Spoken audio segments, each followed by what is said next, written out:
Welcome back to our first GWeek episode of 2024. Thanks for tuning in. We'll be covering stories from the proposed crime bill in the district to the newly elected president of Ecuador. We'll also highlight new additions on GW's campus and recent debates surrounding internet safety.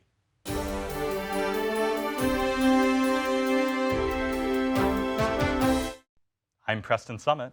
And I'm Ananya Gunesi. So great to have you join me at the anchor's desk. This is going to be such a great semester. Donald Trump has asked for the Supreme Court to overrule a lower court's ruling that he can be criminally prosecuted for his part in the insurrection, according to the Washington Post. Trump's lawyers say that if presidents can be criminally charged during their term, quote, the presidency as we know it will cease to exist, end quote. Early last week, the Supreme Court heard oral arguments regarding reversing the Colorado ruling that had taken Trump off their ballot, and concerns that he's using the judicial branch to change his political campaigns are rising. As of now, Trump faces 91 charges from 4 different indictments. Matthew Kim Won, the owner of McReynolds Liquors, is selling the establishment as he and his wife, Sophia, traveled to South Korea to take care of his mother.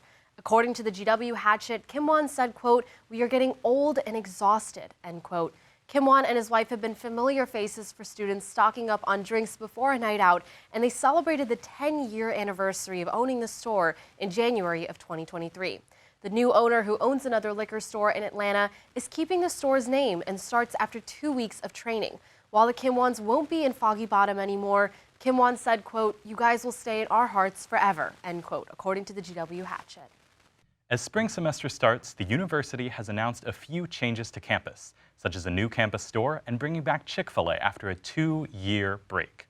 Christina Stasis has the story. This month, GW is making many changes, 2 of which are the new campus store and the reinstallation of Chick-fil-A on campus. The new and improved campus store opened its doors on January 31st at 2100 Pennsylvania Avenue, after officials pushed back the grand opening from the fall to spring semester. The old campus store was located in the basement of the University Student Center, but did not contain the many items the new store has. The new store opened with a bang, containing 2 floors accessible by stairs or an escalator, and students can find items foreign to the old store, like Apple products. The new store is also sporting more Lululemon, GW and DC-centric merchandise, and children's and adult book sections. Here's what our community thinks. It looked really nice. It was quite big. I was telling my mom on the phone that I thought it was cool that it was 2 separate floors. I know the last one was kind of like dark and gloomy, and it wasn't a place that anyone would want to go to because it was in the basement, but now this is like right on top of campus. It's really bright and has a ton of great stuff in there, and I really enjoyed my experience.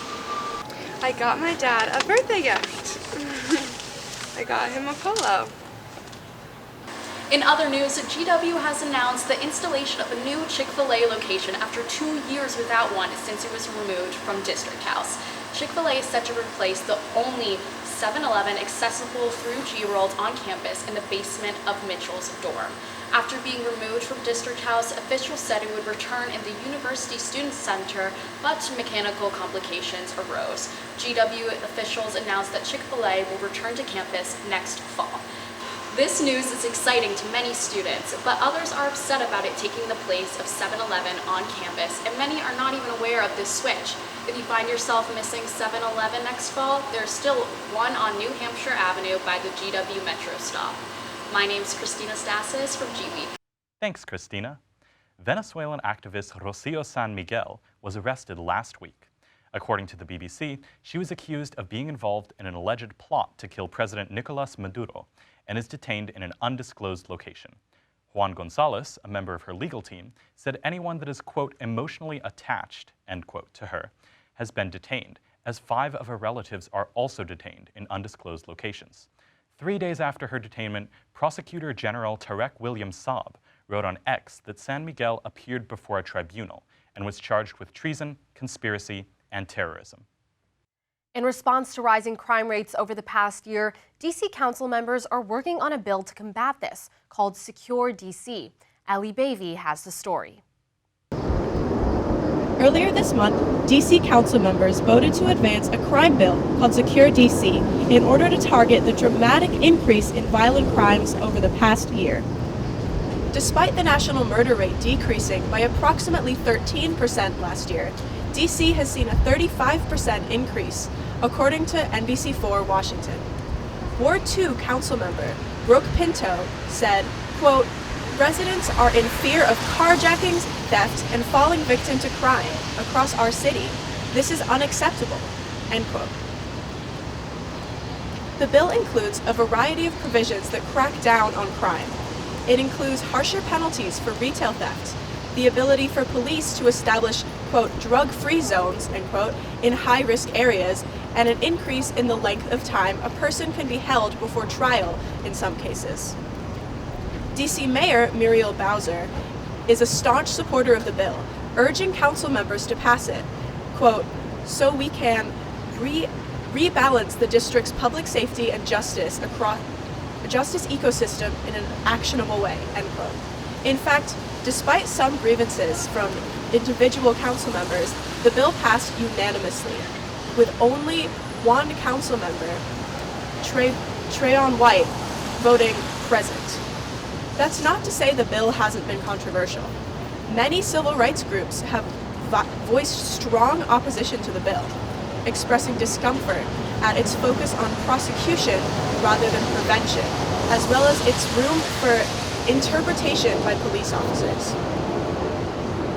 Police reform group Campaign Zero has vocally criticized the bill on social media for, quote, "criminalizing gatherings of 2 or more people," unquote. This claim refers to the drug-free zone provision of the bill, which would allow officers within these zones to ask groups of more than 2 people to disperse if they suspect them of committing a crime in the future or if they appear to be committing their crime. Campaign Zero has voiced concerns about how much authority this clause gives to police officers. They argue that the subjectivity is a violation of people's civil rights. While Secure DC has received preliminary approval from the council, it must pass a second vote in the coming weeks before it reaches Mayor Bowser's desk and becomes law. Congress will also review the bill before the passage, as is the case with all DC laws. For GWeek, I'm Ellie Baby. Thanks, Ellie. Days after the 58th Super Bowl, the Kansas City Chiefs and fans celebrated their win against the San Francisco 49ers with a parade, which ended in a mass shooting, killing one and injuring at least 20, according to AP News. Kansas City police have since detained 2 suspects who have not yet been identified. This year's championship brought in the most viewers, with about 123.7 million tuned in, compared to last year's viewership reaching 115.1 million, according to Nielsen and Adobe Analytics. Some may attribute the 7% increase to Travis Kelce and Taylor Swift's new and public relationship, encouraging Swifties to support the Chiefs. Let's welcome Weatherman Dan, who will guide us through the weather for the upcoming days and maybe even tell us whether we'll get another snow day this semester.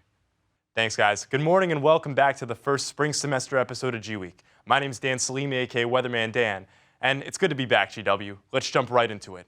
Looking at the upcoming week's weather, we expect to see temperatures slowly but surely increasing after this very dull mix of gloomy and occasionally sunny weather.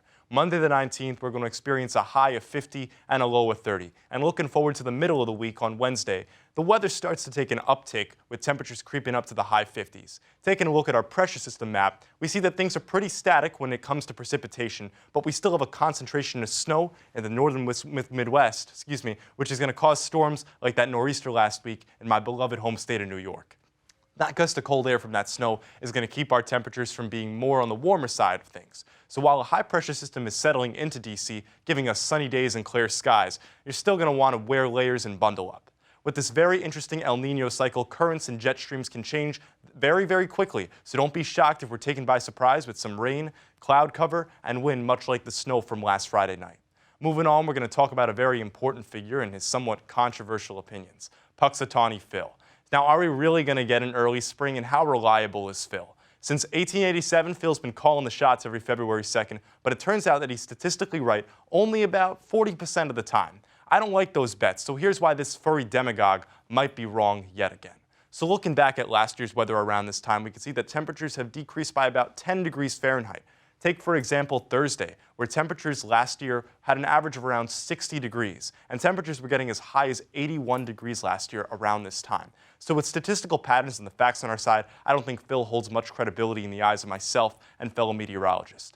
Now, some may counter with the rebuttal. If Phil is wrong, then why is cherry blossom season in DC so early this year? And to that I say, these changes are an unfortunate byproduct of climate change and global warming. We're going to talk more about what this year's cherry blossom season looks like in our next episode. But until then, I'm Weatherman Dan. That was your forecast, and I'll see you next time. Back to you, Ananya and Preston.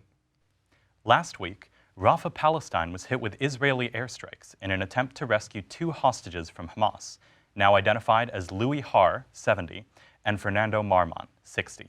According to the BBC, the Israel Defense Forces held a news briefing and indicated that these airstrikes were plans that have been in place for a while, and at least 2 mosques and dozens of houses were hit in the attack.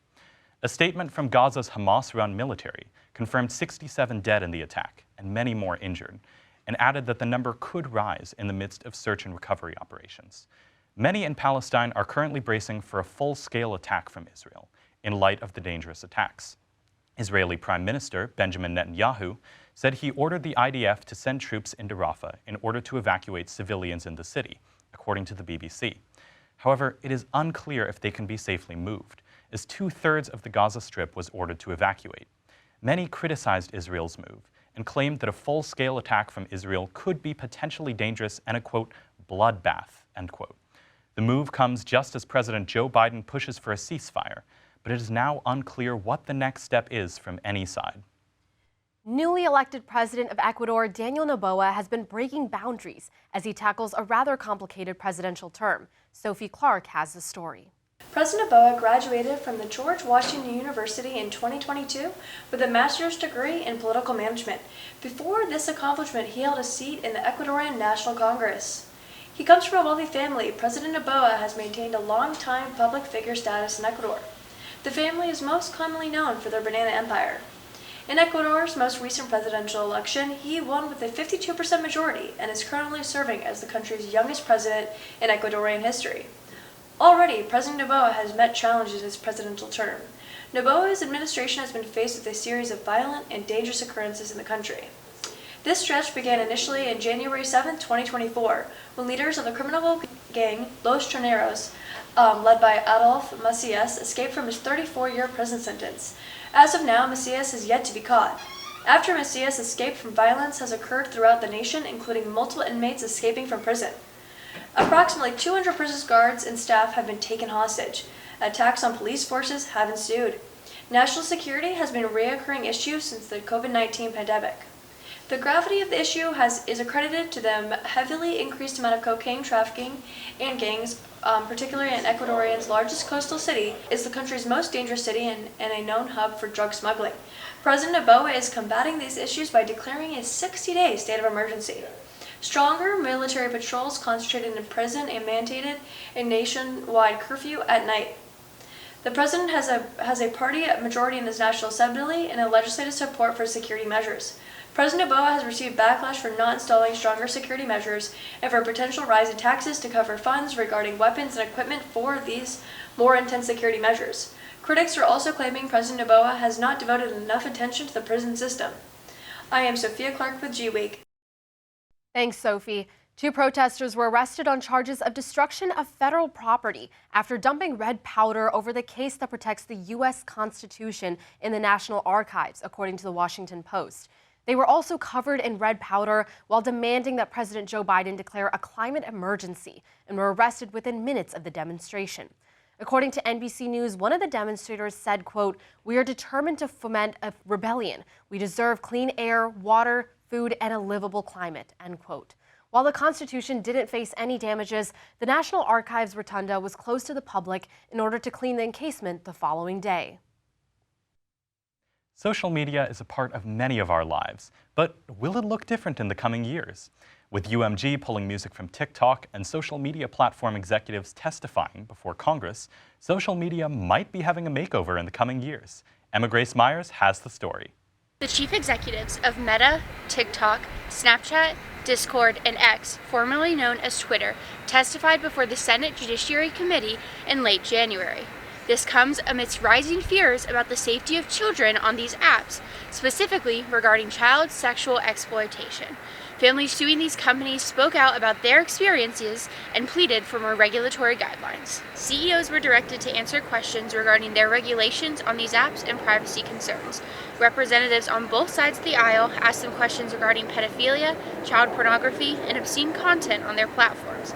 However, TikTok CEO Chu was repeatedly grilled on the company's connections to China, even if it was not the main topic discussed at hand. Have you ever been a member of the Chinese Communist Party? Senator, I'm Singaporean. No. Have you ever been associated or affiliated with the Chinese Communist Party? No, Senator. Again, I'm Okay. Singaporean. Chu was repeatedly asked about his personal connection to China, even though he is from Singapore. The senator has been called out for blatant xenophobia online because of the interaction. In fact, this was not the only topic which was brought up. As issues of privacy were being discussed, there were concerns also brought up about the mental health and effects it could have on young users. One of the families involved in the lawsuit suffered the loss of their 14-year-old daughter, Evelyn Roberts, who hung herself soon after viewing a video on TikTok that depicted the same act. Her community, parents, and school are shocked and devastated, and are condemning the platform for not filtering out content and allowing these ideas to spread to young children. They were not the only family, as many others held pictures of their children who committed suicide as a result of these apps. Mark Zuckerberg, the CEO of Meta, personally apologized for families for everything that they had been through. After his thorough questioning, in which he promised to do better, Senator Lindsey Graham especially took hits at Zuckerberg, telling him, quote, "You have blood on your hands," end quote. Zuckerberg's statement, which was also posted online, emphasizes industry-wide efforts to curb predatory actions against children, according to The Verge. Just a few days after the hearing occurred, TikTok was back in the media as Universal Music Group removed all of its music from the app. This included artists such as Taylor Swift, Bad Bunny, and Drake. According to AP News, the decision comes from an expiration of a licensing deal alongside requests for better compensation. These legal decisions are altering both the use and understanding of social media for many users. What comes next in terms of child safety is still unclear, but it's safe to assume that there will be some big changes coming in the next year. Signing off for GWeek, I'm Emma Grace Myers. Thanks, Emma Grace. After the break, we'll be talking with lifestyle anchors Thea Lawson and Avanti Patwardhan about what to do in the district during spring break. Don't touch that dial. We'll be right back after this short commercial. Team after an abysmal year with the Flyers. Andrei Svechnikov makes his return this season. 5, 4, 3, 2, 1.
Welcome back. Even though it may feel like we just got back from vacation, spring break is fast approaching. This semester, I'm happy to have Avanti join the lifestyle team.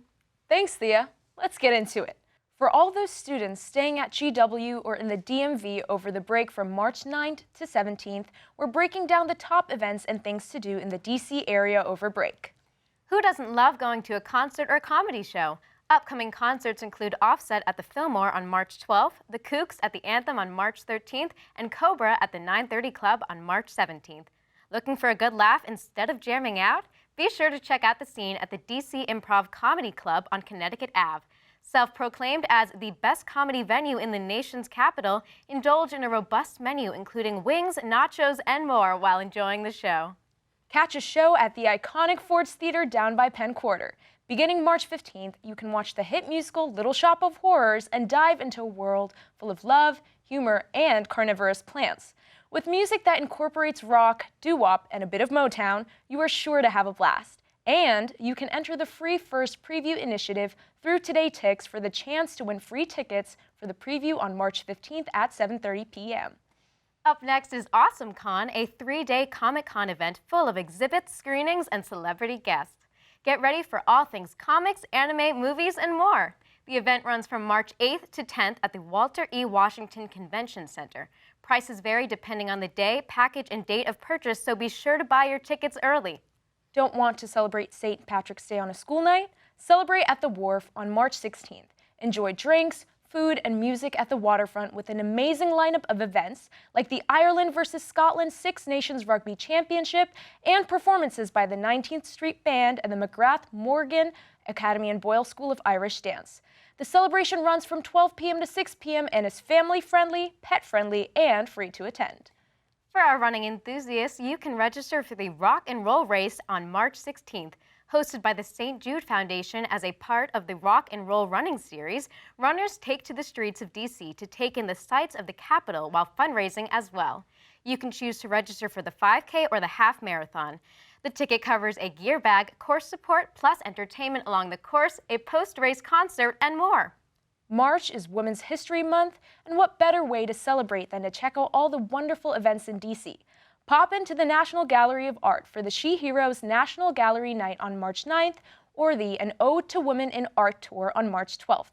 You can also visit the Hirshhorn Museum to explore on art and the female body on March 8th or the National Portrait Gallery to catch a sight of the exhibitions at the Maya Lin Festival on March 11th. And that concludes our list of upcoming events and activities happening in D.C. over spring break. We hope this list helps all our DMV residents prepare and get excited for break. I know we certainly are. I don't know, I am really looking forward to Little Shop of Horrors, the old classic movie with Rick Moranis in it. That's one of my all-time favorite movies of all time. I'm excited for that as well. Yeah, and who doesn't love carnivorous plants? That's pretty much very awesome. So I will skip out on the rock and roll race, though you guys can have fun with that. I would love to do St. Patrick's Day at the Wharf. That would be amazing. I mean, so pretty, and the Wharf has amazing seafood. But I will be in Chicago, so I'll just be enjoying the Green River. That's good. So yeah. I'm just excited for warm weather. Yes. Yeah, finally. Honestly. Oh my God, finally. Yeah, yes, for sure. The 9th Annual Diversity Summit is coming to campus from February 20th to the 22nd. This year's theme is Defining Revolutionary, a call for justice, liberation, and empathy. This year's Diversity Summit encourages attendees to learn more about what revolutionary means in regards to social change, DEI, increasing their emotional intelligence, and more, according to the Diversity Summit website. There will be 3 events with speakers across multiple disciplines coming to talk to the GW community about pluralism during times of tension, fighting for justice while being authentically yourself, and DEI in higher education. The keynote speaker, Raquel Willis, is an activist and journalist. Willis is set to speak on February 21st at 6 p.m. about the journey toward liberation as a Black trans activist. February is Black History Month, and there's no shortage of activities to do in the district to celebrate and honor Black culture. If you love museums, we recommend the Smithsonian National Museum of African American History and Culture, as well as the Rosa Parks tour at the O Street Museum. If you're feeling artsy, the National Portrait Gallery has a special exhibition on influential abolitionist and author Frederick Douglass, which will be open through April 21st. The Zenith Gallery is also celebrating Black artists through its temporary exhibit Awareness through an African American lens, featuring a large variety of artists and themes, along with in-person conversations with artists every Saturday. And if you'd rather see a performance, Arena Stage is putting on Tempestuous Elements, a story of a courageous Black teacher who battled misogyny and racism to ensure that her students had access to an advanced curriculum. Tempestuous Elements runs through March 17th. That's all we have for this episode. For GWeek, I'm Preston Summit. And I'm Ananya Ganesi. See you around campus, GW.